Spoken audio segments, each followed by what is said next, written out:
आतंकवाद और सरहद पार से आने वाली आतंकियों की आपने कई कहानियां सुनी होंगी, लेकिन राष्ट्रीय जांच एजेंसी यानी एनआईए की गिरफ्त में आए एक पाकिस्तानी आतंकी ने जो खुलासा किया है उसने सुरक्षा एजेंसियों के भी होश उड़ा दिए हैं। पाकिस्तान के लाहौर में भारत में तबाही मचाने वाले स्लीपर सेल का नेटवर्क खड़ा करने आया लश्कर-ए-तैयबा का एक ट्रेंड कमांडर कश्मीर आकर अपने जिहादी मिशन को बीच में ही भूल गया।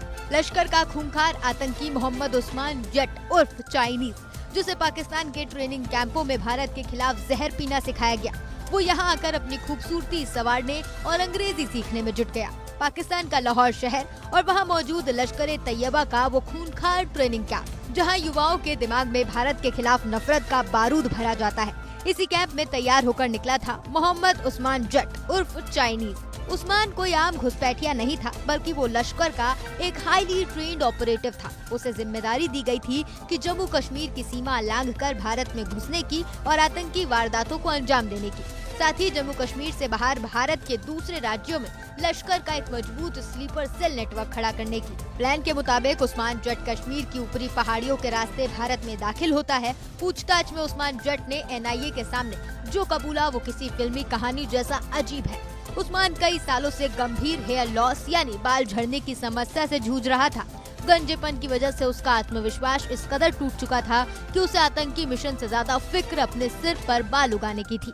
पाकिस्तान में रहते हुए अपने हेयर ट्रांसप्लांट के बारे में सुना था, लेकिन उसे लगता था कि ये तकनीक सिर्फ पश्चिमी और अमीर देशों में ही मिलती है और ये बेहद महंगी है। आखिरकार उस्मान श्रीनगर शहर के बीचों बीच स्थित एक नामी क्लिनिक में गया। एक खूंखार आतंकी जो पुलिस की हिट लिस्ट में था, वो अपनी पहचान छिपाकर क्लिनिक की कुर्सी पर बैठ गया। ये प्रक्रिया इतनी आसान नहीं थी। हेयर ट्रांसप्लांट के लिए उस्मान को कई सेशन लेने पड़े और सुरक्षा एजेंसियों की आंखों में धूल झोंककर उसे कई रातें उसी क्लिनिक में गुजारनी पड़ी। एनआईए की पूछताछ में उस्मान जट ने एक और बड़ा खुलासा किया। उसने बताया कि पाकिस्तान के जिन बंकरों और ट्रेनिंग कैंपों में उसे कश्मीरी आवाम पर जुल्म के झूठे वीडियो दिखाए जाते थे, जमीन पर आकर उसने देखा कि हकीकत उससे 180 डिग्री अलग थी। सिर पर नए बाल आने के बाद उस्मान जट का पूरा हुलिया बदल चुका था। अब वो खुद को आतंकी नहीं बल्कि एक आम शहरी दिखाने की कोशिश में जुट गया। लेकिन कहते हैं ना कि कानून के हाथ बहुत लंबे होते हैं। उस्मान जब फर्जी आधार और पैन कार्ड बनवाने के लिए हाथ पैर मार रहा था, तभी वो सुरक्षा एजेंसियों की रडार पर आ गया।